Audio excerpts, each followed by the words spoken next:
conservação da quantidade de movimento, aula 20 e 21, página 115. Vamos analisar agora o exercício número 4. O direcionamento das naves espaciais é feito por meio da ejeção de gases pressurizados. O sistema consiste em expelir gás em uma determinada direção e sentido, de modo a obter o recuo necessário. Uma nave de massa 3.000 kg que se desloca no espaço com velocidade de 100 metros por segundo necessita desviar seu curso em 30 graus. Para isso, ejeta uma massa m de gás com velocidade de 1.500 metros por segundo, sempre na direção perpendicular ao seu curso. Determine a massa m de gás que deve ser expelida. Então, primeiramente, vamos representar o esquema aqui do problema, o que está acontecendo. Então, eu tenho uma nave vindo com uma massa m de gás, seguindo numa certa direção. Coloquei a direção aqui horizontal para facilitar aqui minha análise. Determinado momento, essa massa m vai ser liberada numa direção perpendicular à direção que ela estava vindo, e a nave muda sua direção de deslocamento em 30 graus. Então, o que nós vamos fazer aqui para determinar essa massa m que faz com que a nave tenha um desvio de 30 graus na sua direção de deslocamento? Então, nós vamos analisar agora a quantidade de movimento em dois eixos, quantidade de movimento na horizontal e na vertical. Então, na horizontal, inicialmente, qual é a quantidade de movimento antes de ser lançada essa massa m de gás? Mão vezes m vezes v.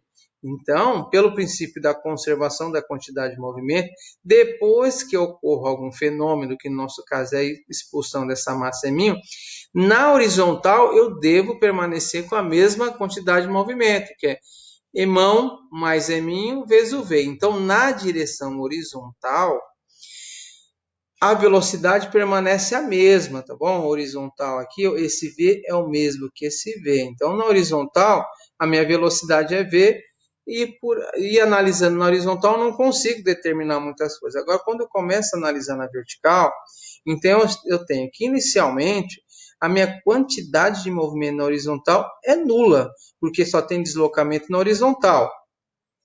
Depois que ejeta-se essa quantidade de massa m, então eu vou ter esse v' na vertical, e a minha nave, ela se desloca numa direção inclinada de 30 graus. No entanto, eu posso analisar essa velocidade em dois eixos. Eu posso decompor essa velocidade no eixo x e no eixo y. No eixo x, por que isso é interessante? Porque no eixo x eu sei que a velocidade não sofreu alteração, continua a v. Na direção horizontal, a minha velocidade continua a v. Agora, na direção vertical, eu não sei. No entanto, eu sei que a quantidade de movimento antes que a massa fosse expelida tem que ser igual à quantidade de movimento depois que a massa foi expelida. O que eu tenho? Antes, não tem um movimento na vertical, então a quantidade de movimento é zero, tudo bem? E depois, o que eu tenho? Então, eu vou ter a quantidade de movimento da nave na vertical, mais a quantidade de movimento do gás na vertical, e tudo isso tem que ser zero, porque no início a minha quantidade de movimento era zero, porque não tinha deslocamento na vertical. Então, aqui nós vamos substituir a quantidade de movimento da nave. É a massa da nave, que é mão, vezes a velocidade da nave na direção y, tudo bem? Mas esse VY aqui, quanto que vale esse VY? Eu não sei. Só que eu posso expressar esse VY em função do ângulo e do V. Então, observe esse triângulo aqui, ó. Então, esse VY eu posso transladar ele aqui para frente.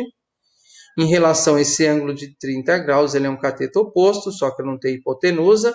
Então, a relação trigonométrica que não usa hipotenusa é a tangente. Então, tangente de 30 graus é o meu cateto oposto, que é o VY, dividido pelo meu cateto adjacente, que é V. Pego esse V que está dividindo, passo para o outro lado multiplicando. Então, isolando o meu VY, que é a velocidade da nave na direção vertical, vai ser o V, vezes a tangente de 30. Então, V vezes tangente de 30 é a minha velocidade da nave no eixo Y. Mais a quantidade de movimento do gás, então eu tenho a massa M do gás, vezes o V', tá bom? Esse menos aqui, ó, porque eu já estipulei para cima mais, então para baixo é menos, eu já sei que esse valor assim vai ser negativo, já coloquei ele aqui na frente. Agora eu vou substituir os valores, ó. Quem que é o emão? É o meu 3.000 menos o meu eminho, que é a quantidade de massa que saiu aqui da nave, vezes a velocidade, que é o meu V tangente de 30, velocidade é 100, tangente de 30 raiz de 3 sobre 3, a massa de gás é o que eu quero determinar, peguei ele negativo desse lado, passei para o outro lado, ficou positivo, a velocidade da massa de gás é 1.500, que eu faço aqui? Agora nós vamos dar uma simplificada. Eu posso cortar 2 zeros daqui, corta com 2 zeros dali, então ficou 15m é igual a 300 menos m, raiz de 3 sobre 3. O que a gente faz aqui? Distributiva depois, então vai ficar 3.000 vezes raiz de 3 sobre 3, eu já vou cortar 3.000 dividido por 3, vai dar 1.000. Então ficou 1.000 raiz de 3 menos raiz de 3 sobre 3, que é igual a 15m. Pega esse menos raiz de 3 sobre m, passa para o outro lado, coloca um m em evidência, depois traz todo mundo dividindo para o outro lado. Quando você fizer essa conta, vai dar aproximadamente 111 kg. Essa conta não dá exata, tá bom? Mas arredondando, cai para m, a massa que tem que ser liberada, tem que ser 111 kg. Exercício número 8. O pêndulo balístico é um artefato utilizado para determinar a velocidade de um projeto, como uma bala de pistola, por exemplo. Um projeto de massa m é disparado contra um bloco de massa m, que se encontra suspenso como um pêndulo, penetrando nele até parar. Devido ao impacto, o sistema bloco o projeto se move subindo a uma altura h. Utilizando a conservação da energia e da quantidade de movimento, pede-se um esquema representando a situação inicial do processo. Então, vamos lá para o nosso esquema. Então, esse é o nosso esquema. Então, tem um projeto, tem um corpo de massa M. Então, esse projeto bate no corpo de massa M, penetra e os dois começam a se deslocar junto até uma altura H. No item B, o que nós temos que fazer no item B? O valor da velocidade V, que é a velocidade do projétil, tá bom? Essa velocidade do projétil antes de colidir com o bloco M, em função de M, que é a massa do projétil, a massa do bloco, a aceleração da gravidade e a altura que ele subiu. Então, o que nós vamos fazer aqui? Primeiramente, nós vamos usar a conservação da quantidade de movimento. Então, o que eu tenho aqui? Ó? A quantidade de movimento antes do projeto colidir com o bloco tem que ser igual à quantidade de movimento depois que o projeto colidiu com o bloco e penetrou e ganhou uma certa velocidade de subida. Então, a quantidade de movimento inicial vai ser a massa do projétil vezes a velocidade dele, quer ver. O bloco inicialmente está parado, então não tem quantidade de movimento. Essa quantidade de movimento antes da colisão tem que ser igual à quantidade de movimento depois da colisão.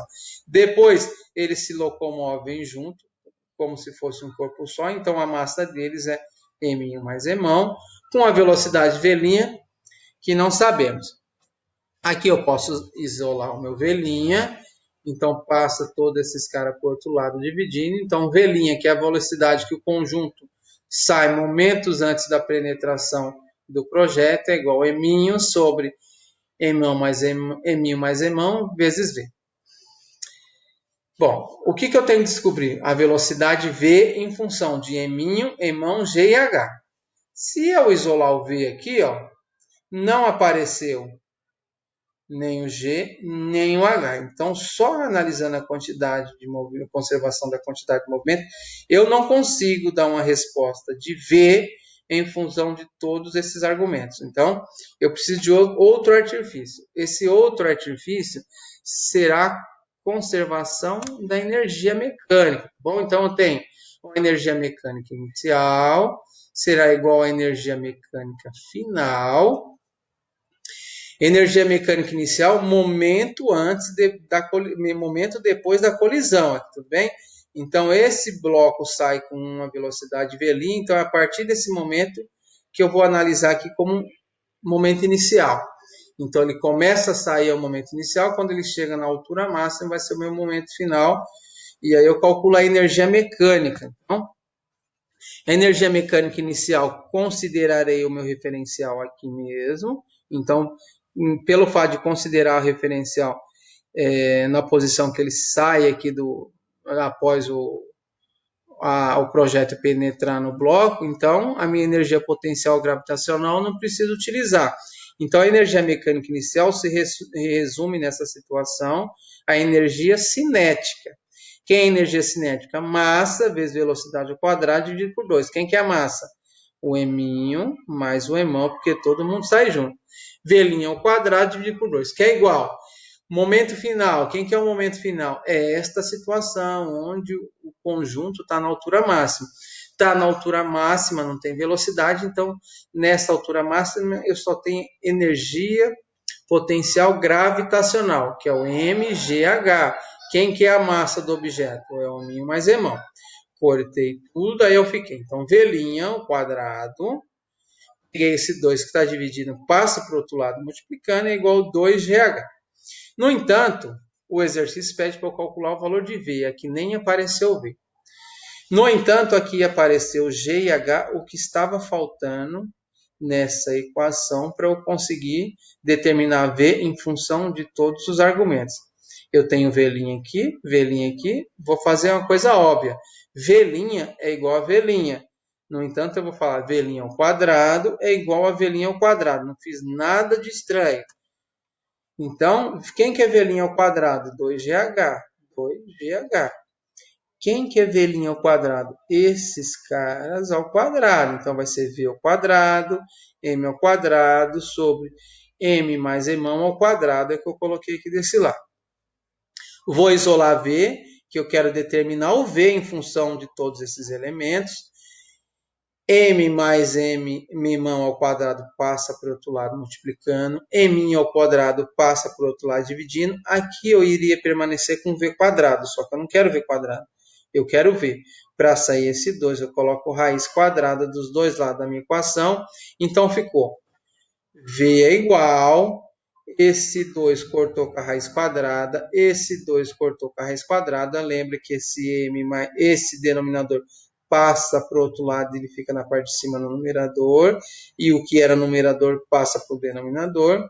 E esse 2GH continua com a raiz. Então, a minha velocidade que esse projeto chega no bloco é igual a eminho mais emão sobre m vezes raiz de 2GH. Terminamos os últimos exercícios dessa aula. Até a próxima!